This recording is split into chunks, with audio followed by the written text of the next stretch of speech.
الحمد لله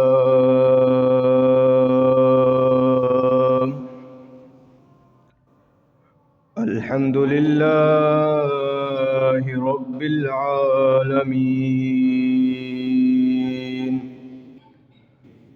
والصلاة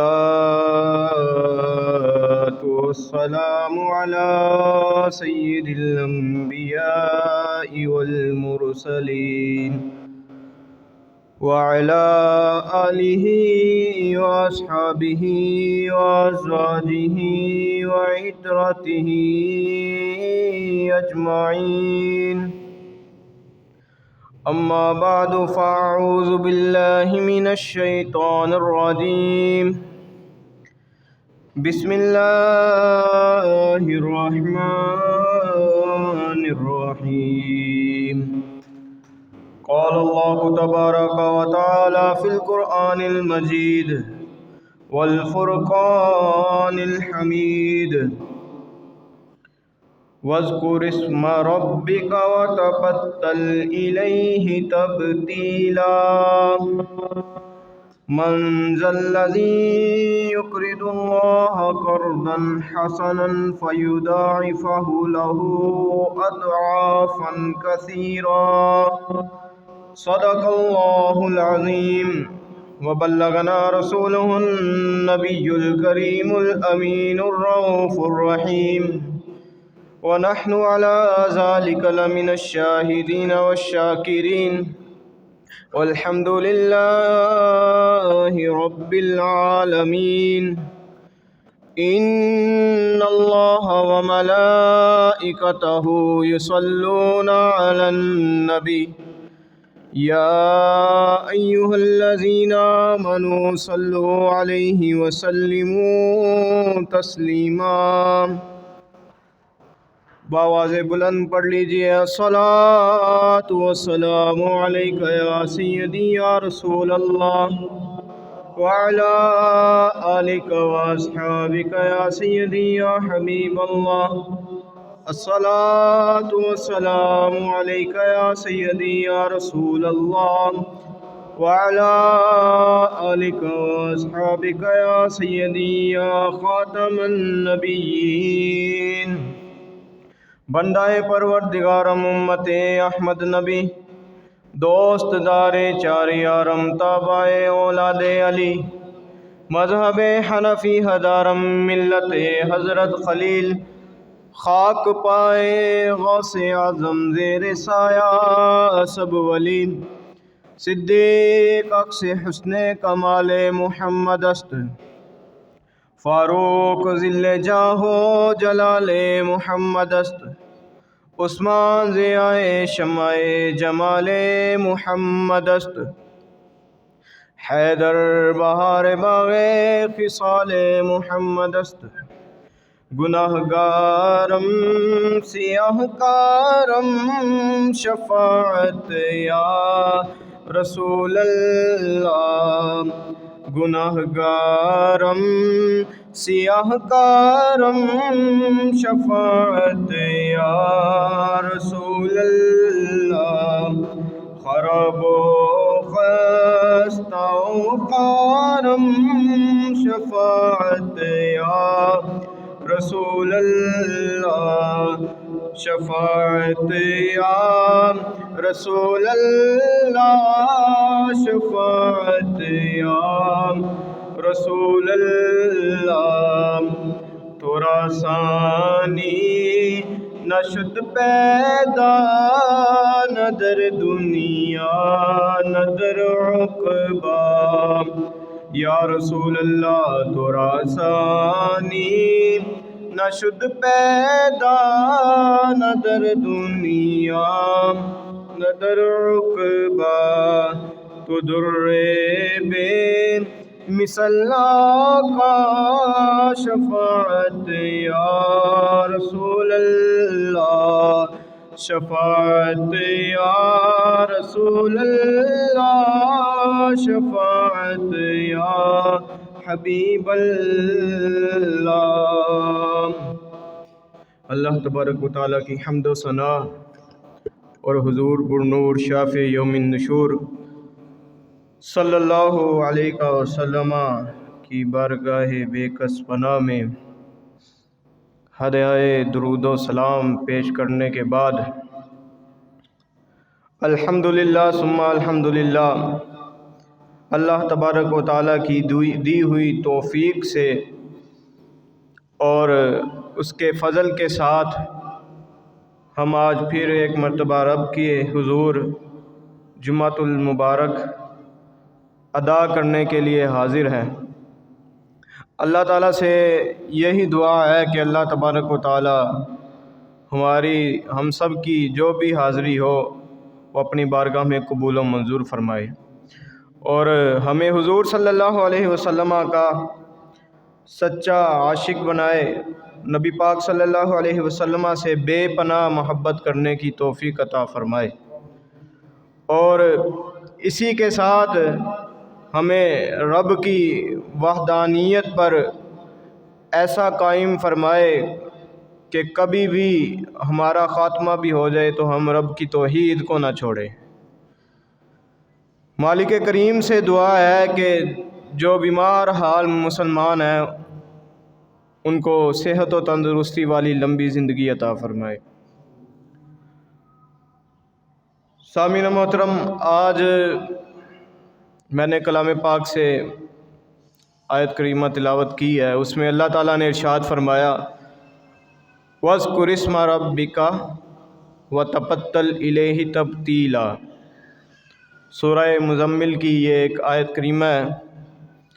اللہ تعالیٰ ارشاد فرما رہا ہے کہ وَاذْكُرِ اسْمَ رَبِّكَ، اپنے رب کا نام لو، وَتَبَتَّلْ إِلَيْهِ تَبْتِيلًا، کیسے نام لو، اس کی کیفیت کیسی ہو، نوعیت کیسی ہو۔ نام تو ہر کوئی لیتا ہے تو کیسا نام لینا چاہیے؟ تو رب نے فرما دیا کہ جب تم رب کا نام لو تو دنیا سے الگ ہو جاؤ، دنیاوی خیالات سے الگ ہو جاؤ، دنیاوی باتوں سے الگ ہو جاؤ اور دنیاوی کاموں سے الگ ہو جاؤ۔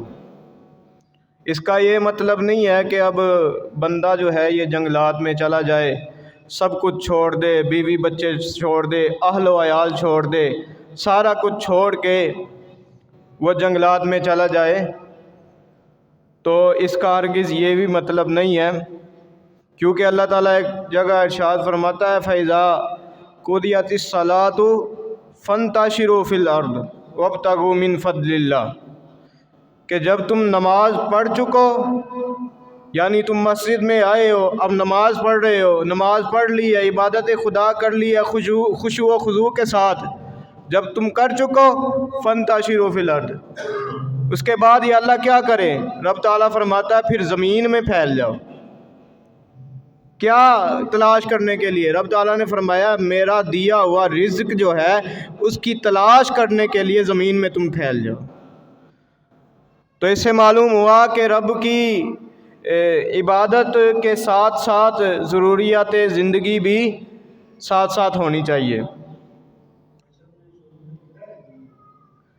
اور رب نے ہماری تخلیق یہ کس لیے فرمائی؟ تو اس کا جواب بھی رب قرآن مجید میں ارشاد فرماتا ہے۔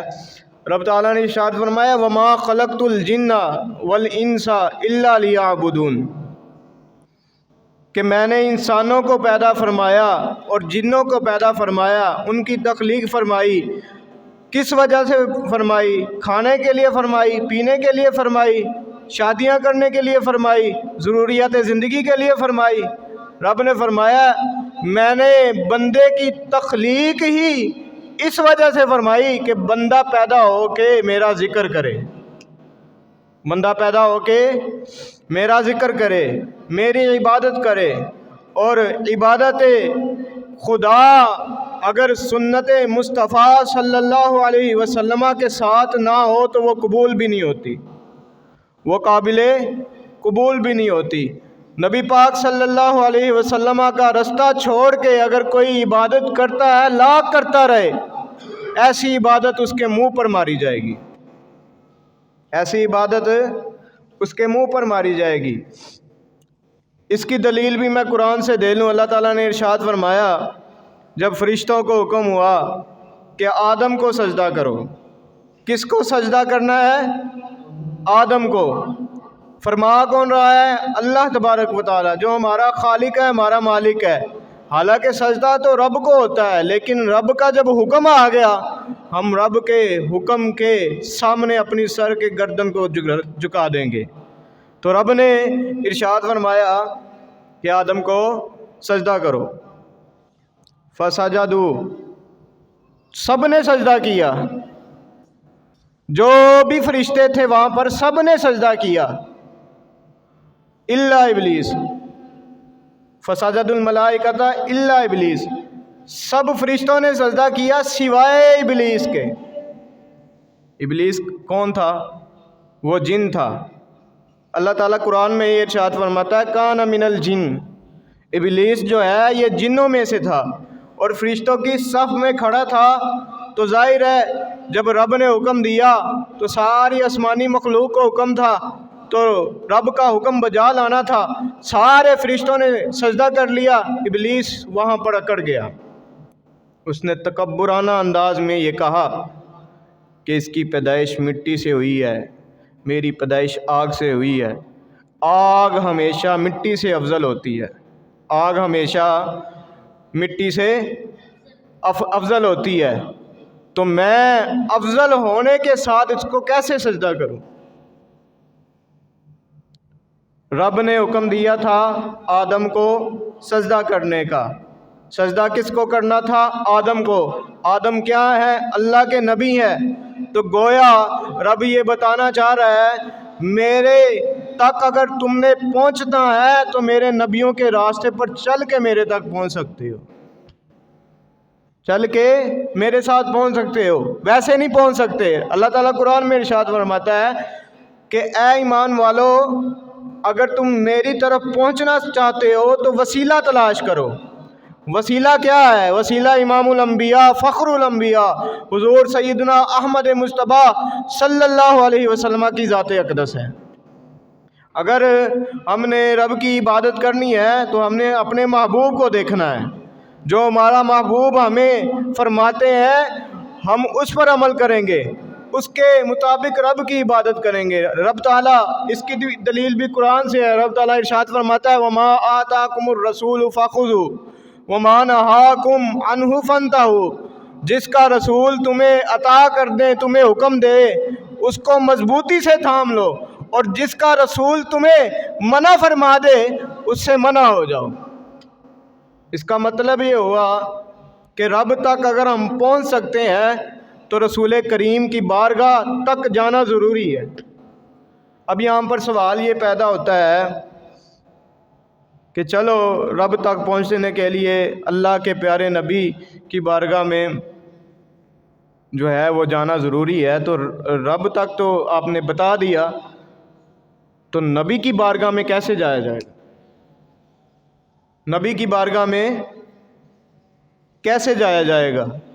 نبی کی بارگاہ میں اس طرح جایا جائے گا کہ جو نبی کی نسبتیں ہیں ان نسبتوں کا احترام کریں، ان نسبتوں کا احترام کریں، چاہے وہ صحابہ کرام رضوان اللہ تعالی علیہم اجمعین ہے یا اہل بیت اعظام رضوان اللہ تعالی علیہم اجمعین ہے یا پنجتن پاک ہیں، ہر نسبت کا ہم احترام کریں گے۔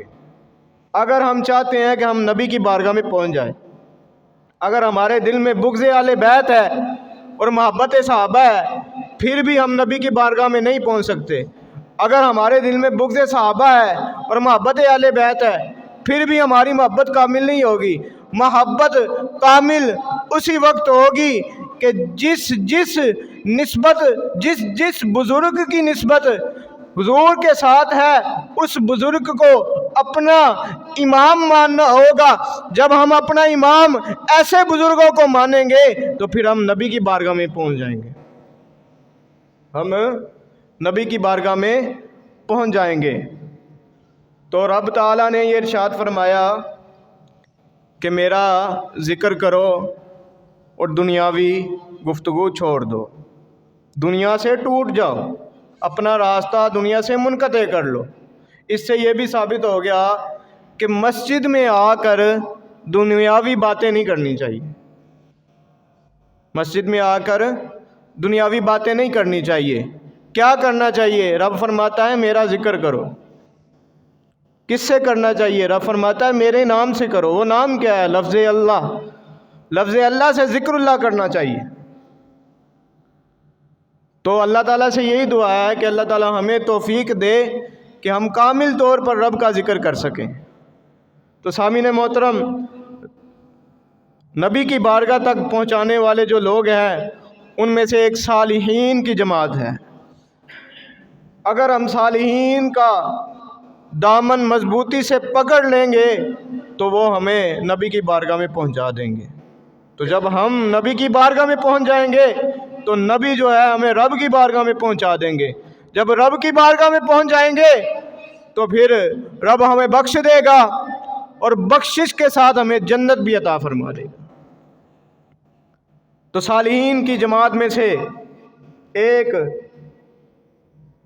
اللہ تعالیٰ کے انتہائی برگزیدہ بندے اور انتہائی اللہ تعالیٰ کے عظیم ولی اللہ جن کو کہا جاتا ہے، حضرت ابراہیم بن ادم رحمۃ اللہ تعالیٰ علیہ بھی ہیں۔ آپ کا جو آپ کی سوانح ہے، جو آپ کی زندگی ہے، اس کو اگر دیکھا جائے، اس کو دیکھ کر اگر خود اپنایا جائے اپنی ذات پر، تو انشاءاللہ العزیز اس کو اپنانے کی برکت سے ہمیں در رسالت بھی نصیب ہو جائے گا۔ حضرت ابراہیم بن ادم رحمۃ اللہ تعالیٰ علیہ، آپ کی پیدائش یہ افغانستان کا ایک شہر ہے بلخ شہر میں ہوئی۔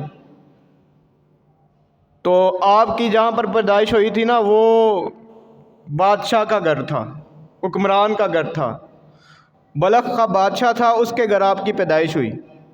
ابتدائی تعلیم آپ نے بادشاہی دور میں جو محلات ہوتے ہیں، پہلے بادشاہی دور میں محلات ہوتے تھے بڑے بڑے، جس طرح اب امریکہ میں آپ دیکھ لیں وائٹ ہاؤس دیکھ لیں، یا یہاں پر ہمارا جو وزیر اعظم ہاؤس ہے، اس طرح کے محلات پہلے بھی ہوا کرتے تھے۔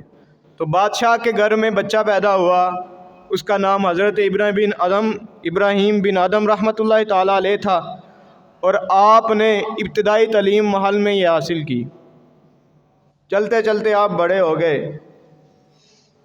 تو یہ دیکھیں کہ جو لوگ اللہ والے ہوتے ہیں ان کی نظر میں سونا ہو یا مٹی ہو وہ برابر ہوتی ہے۔ کیا ہوتی ہے؟ برابر ہوتی ہے۔ وہ سونے کو بھی ویسا سمجھتے ہیں جیسا مٹی کو سمجھتے ہیں۔ آپ جب بڑے ہوئے تو بڑے سیاستدان بنے، آپ نے اپنا جو اقتدار تھا وہ سنبھالا، اپنے والد کے بعد اپنا اقتدار سنبھالا۔ تو سنبھالنے کے بعد آپ نے جو ہے وہ رعایا کی بھی خبر لی۔ جو حکمرانوں کا کام ہوتا ہے کہ اپنی رعایا کی خبر گیری کرنا، وہ آپ کرتے رہے۔ ایک دن اچانک آپ کے ذہن میں یہ خیال آیا کہ کاش میں رب کا سچا بندہ بن جاؤں، میں رب کا سچا بندہ بن جاؤں اور رب کا تقرب حاصل ہو جائے، مجھے رب کی زیادہ قربت حاصل ہو جائے۔ تو یہ مسلسل یہ خیالات آتے رہے۔ ایک دن گزرا، 2 دن گزرے، 3 دن گزرے، 4 دن گزرے، تو کافی دنوں سے یہ خیالات آتے رہے۔ آپ ایک مرتبہ نا اپنے محل میں سو رہے تھے رات کو، تو آپ کی جو چھت تھی نا محل کی، وہاں پر کچھ حرکت ہوئی۔ بادشاہ کا محل ہو، اس کی چھت پر حرکت ہو تو سارا محل چوب و چوگند ہو جاتا ہے۔ جب حرکت ہوئی نا تو آپ نے آواز دی کہ کون ہے؟ تو ایک شخص بولا میں ایک مسافر ہوں، میرا اونٹ گم ہو گیا ہے۔ بولو تو صحیح، میرا اونٹ گم ہو گیا ہے، اونٹ گم ہو گیا ہے، میں اس کو تلاش کر رہا ہوں۔ تو حضرت ابراہیم بن ادم رحمۃ اللہ تعالیٰ علیہ، آپ نے ارشاد فرمایا پاگل ہو گیا ہے، اونٹ اور وہ بھی چھت پہ ملے گا تجھے؟ یہ کیسے ہو سکتا ہے؟ یہ کیسے ممکن ہو سکتا ہے؟ کہ ایک جانور ہو، اتنا بڑا جانور ہو اور چھت پر چڑھ جائے اور تجھے چھت پر وہ تو جو ہے اس کو تلاش کرنے آ گیا ہے، یہ ہو ہی نہیں سکتا۔ تو اس آدمی نے ایسی بات کہی اس آدمی نے کہ حضرت ابراہیم بن آدم رحمۃ اللہ تعالیٰ علیہ، آپ کے دل میں رب کی قرابت زیادہ، مزید شوق جذبہ زیادہ ہو گیا۔ اس نے کہا کہ جب اونٹ جو ہے وہ چھت پر نہیں مل سکتا تو رب بھی نرم بسترے پر نہیں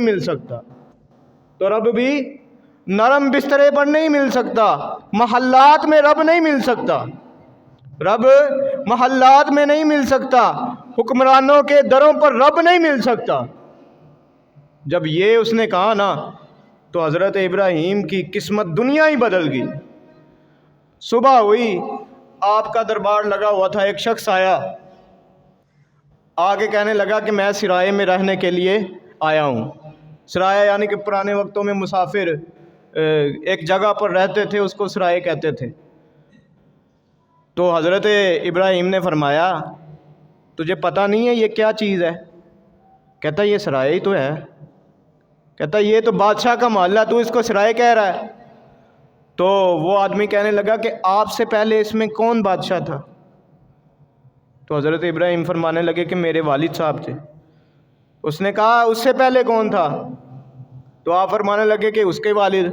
اس طرح چلتے چلتے اس نے سوالات جاری رکھے، کافی سوالات کیے کہ یہاں پر جدی پشتی ہماری وراثت آ رہی ہے اور اس پر ہم حکمرانی کر رہے ہیں۔ تو وہ کہنے لگا، اس نے بڑے پتے کی بات کہی۔ اس نے کہا کہ اے بادشاہ وقت، جو سرائے ہوتا ہے نا اس میں لوگ آتے جاتے رہتے ہیں۔ کیا ہوتا ہے؟ لوگ آتے جاتے رہتے ہیں، یعنی کہ ایک دن گزرا دوسرے لوگ نئے آ گئے، تو میں اس کو سرائے نہ سمجھوں تو کیا سمجھوں؟ ایک بادشاہ گیا، دوسرا آ گیا، دوسرا جائے گا، تیسرا آ جائے گا، تیسرا جائے گا، چوتھا آ جائے گا، تو میری نظر میں یہ تو سرائے ہی ہے، میری نظر میں یہ تو سرائے ہی ہے۔ تو حضرت ابراہیم رحمۃ اللہ تعالیٰ علیہ، آپ رات والے واقعے آپ کا ذہن میں تھا، تو جب یہ بات آپ نے سنی تو اور مزید پریشان ہوئے۔ اچانک وہ شخص غائب ہو گیا، آپ اس کی تلاش میں گئے۔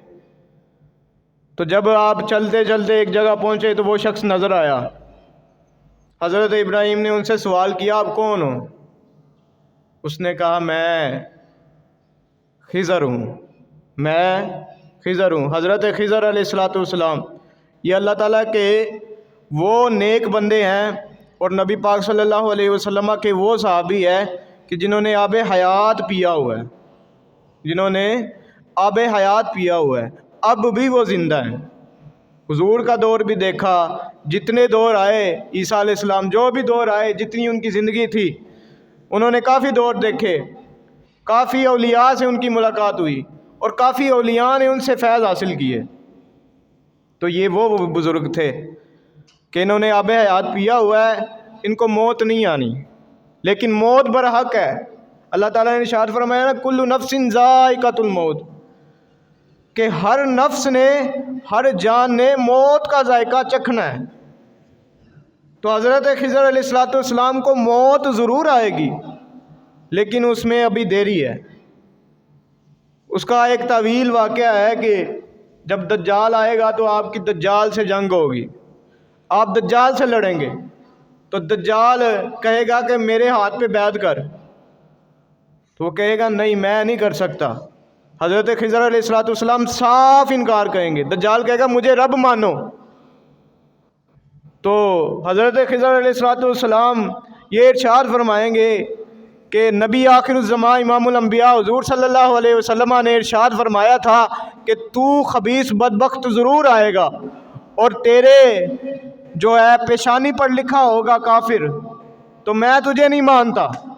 جب ایسے کہیں گے نا، وہ دلیرانہ انداز میں گفتگو فرمائیں گے، تو وہ دجال لعین جو ہے حضرت خضر علیہ الصلوۃ والسلام کے سر پر تلوار مارے گا اور ان کے دو ٹکڑے کر دے گا، پھر دوبارہ ان کو زندہ کرے گا،